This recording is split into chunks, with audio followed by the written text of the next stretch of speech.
Bonjour, bonsoir à tous, c'est Jules, et je vous souhaite la bienvenue dans ce second épisode de Comment devenir un. Alors je tiens d'abord à m'excuser et à présenter mon ami qui s'occupe du montage.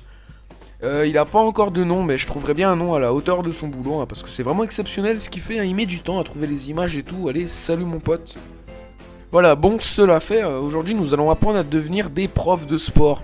Oui, ces personnes qui nous auront, ou encore, si vous êtes encore au collège, au primaire, au lycée ou dans une fac de merde ou à l'armée, bref, ces personnes qui nous ont demandé de courir sans cesse autour de ce foutu terrain, et qui eux ne bougeaient pas de leur siège, tranquillement, relax, posé, toi-même tu sais sûrement.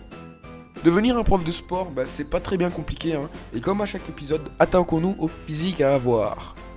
Pour le prof de sport, bah rien de compliqué, écoutez, hein, munissez-vous d'un sweatshirt ou d'un t-shirt assez ample. Vous pouvez aussi prendre un ras du corps, mais dans ce cas, vous devrez avoir de gros abdos pour se dire les grosses filles que vous faites courir. Achetez aussi un chapeau, des lunettes de soleil, un sifflet, un chronomètre et un carnet avec un petit stylo. Ça amplifie le style, c'est stylé, c'est soit que tu vois, bref. Pour le bas du corps, simple, vous êtes donc un prof de sport, donc vous portez un short de sport, logique. Et niveau chaussures, bah pareil, hein. Prenez des chaussures pour courir bien confortables, histoire que le chemin du bus au stade ne soit pas trop difficile. Hein. Voilà.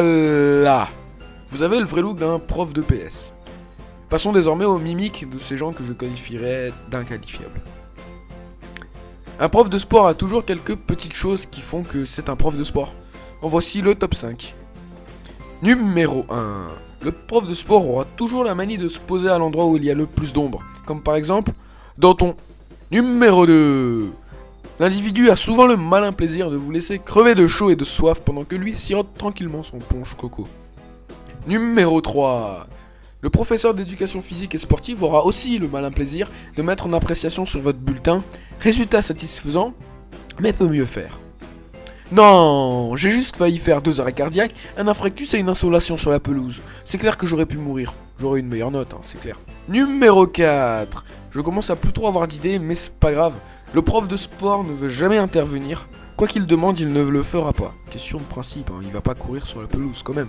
Quand même. Numéro 5. Bon, par contre, là, j'ai plus aucune idée, du coup, bah, je vais rien dire. Hein. Je sais pas ce qui me prend de faire des top 5 alors que je connais pas le 5ème. Ouais, bon, ok. Nous connaissons désormais toutes les petites habitudes et manies de nos chers éducateurs en sport qu'on aimerait tous voir morts dans des bassines. Vous pourrez désormais vous vanter d'un prof de sport et toucher 4500 € par mois en s'asseyant sur un transat. Sur ce les amis, je vous laisse, j'ai cours de plongée sous-marine, bise.